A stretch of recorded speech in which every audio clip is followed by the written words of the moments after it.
பாருங்கள். இதில் வந்து தேவையான அளவு சீரகம், மிளகு, வெள்ளைப்பூண்டு சேர்த்துக்கிறோம். இடித்து சேர்த்துக்கலாம், அரைச்சி கூட சேர்த்துக்கலாம். இந்த மாதிரி சேர்த்துக்கோங்க. தேவையான அளவு ஒரு கைப்பிடி தேங்காய் துருவல்.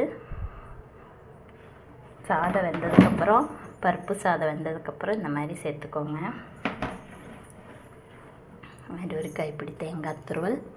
அதுக்கப்புறம் வந்து 1 டேபிள் ஸ்பூன் தேங்காய் எண்ணெய்.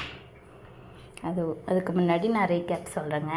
எண்ணெய் ஊற்றி கடுகு, சீரகம், 1 வரமிளகா, 1 பச்சை மிளகா, 4 பெரிய வெங்காயம் இல்லைன்னா 1 கைப்பிடி சின்ன வெங்காயம், 4 பெரிய தக்காளி இல்லைன்னா 5 சின்ன தக்காளி எல்லாம் போட்டு வதக்கிக்கோங்க. வதக்கினதுக்கப்புறம் 1 கைப்பிடி கருவேப்பிலை, 1 கைப்பிடி கொத்தமல்லி தழை சேர்த்து நல்லா வதக்கினதுக்கப்புறம் தேவையான அளவு 1 டேபிள் ஸ்பூன் சாம்பார் தூள், காரத்துக்கு தகுந்த மாதிரி சேர்த்துக்கோங்க. சாம்பார் தூள் மட்டும் நல்லா சேர்த்து வதக்கினதுக்கப்புறம் வெங்காயம், தக்காளி, கருவேப்பிலை, கொத்தமல்லி, கடுகு, சீரகம், பெருங்காயத்தூள் சேர்த்துக்கோங்க. 1 பச்சை மிளகா, 1 வரமிளகா போட்டு நல்லா வதக்கினதுக்கப்புறம் ஊற வச்ச அரிசி, பருப்பு 2 டம்ளர் அரிசி, 1 டம்ளர் பருப்பு நான் சேர்த்திக்கிறேங்க. அதை ஊற வச்சு அதை தண்ணி ஃபில்ட்ரு பண்ணி, சோக் பண்ணியிருந்தால் தண்ணி ஃபில்ட்ரு பண்ணி வடிகட்டி இந்த வதங்கின வெங்காய தக்காளி கூட அந்த அரிசியும் பருப்பையும் சேர்த்து நல்லா வதக்குறோம்.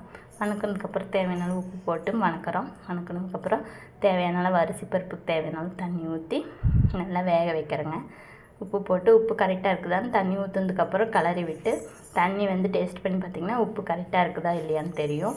அதுக்கப்புறம் மூடி போட்டு குக்கர் விசில் போட்டு நல்லா 3 விசில் 2 விசில் விட்டுருங்க. ஊற வச்ச அரிசியாக இருந்தால் 2 விசில் 1 விசில் போதுங்க. ஊற வைக்காததாக இருந்தால் 3 விசில் விட்டுக்கோங்க. விட்டு விட்டதுக்கப்புறம் விசில் வந்து அடங்கினதுக்கப்புறம் ஓப்பன் பண்ணி பார்த்திங்கன்னா இந்த மாதிரி பூவாட்டை வந்திருக்கும். அது கூட இடித்த வெள்ளைப்பூண்டு, சீரகம், குருமிளகு இடித்து சேர்த்திக்கலாம். இல்லைன்னா மிக்ஸி ஜாரில் அரைச்சிங்கன்னா கொஞ்சமாக பேஸ்ட் மாதிரி வரும். 1 2 அரைச்சிடணுங்க குறப்பாக. 1 கைப்பிடி சீரகம், 1 கைப்பிடி மிளகு, அது வந்து காரத்துக்கு தகுந்த மாதிரி சேர்த்துக்கோங்க. மிளகு சேர்த்து பிடிக்குங்க. 1 கைப்பிடி சேர்த்து 1 பிடி, அதாவது 4 சேர்த்துக்கோங்க. 4 சீரகம், அதுக்கப்புறம் 5 வெள்ளைப்பூண்டு பல் போட்டு குறப்பாக அரைச்சிக்கோங்க. இல்லைன்னா இடித்து சேர்த்துக்கலாங்க.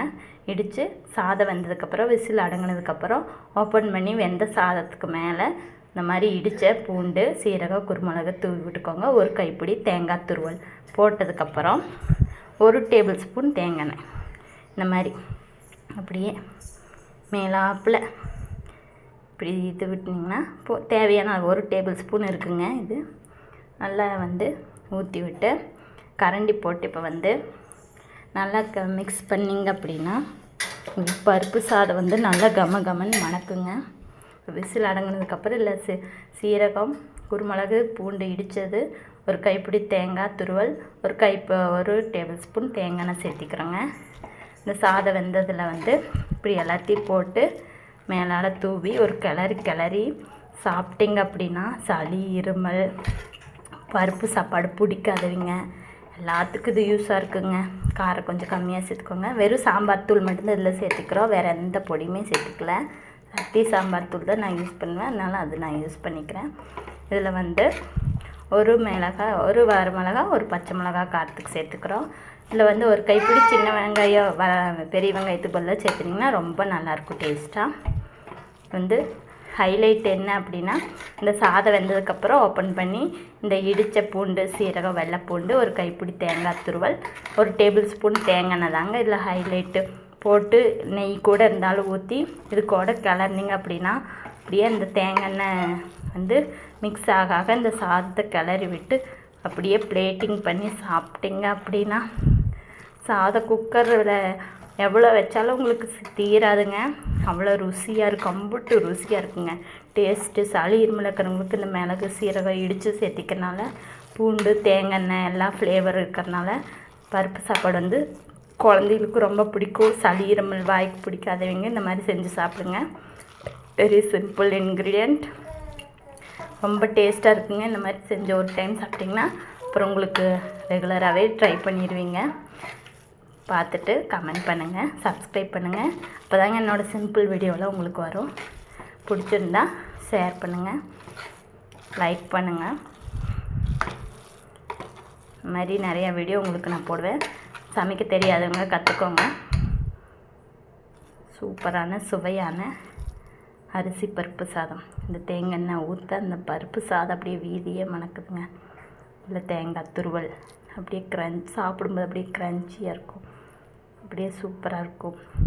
மாரி மிளகு சீரகம் இடித்தது அப்படியே சளி இருமல் இருக்கிறவங்க வாய்க்கு பிடிக்காதவங்களுக்கு அவ்வளோ ஒரு டேஸ்ட்டாக இருக்குங்க. அதே மாதிரி தேங்காய் எண்ணெய் பிடிக்காதவங்க நெய் ஊற்றி கிளறிக்கோங்க.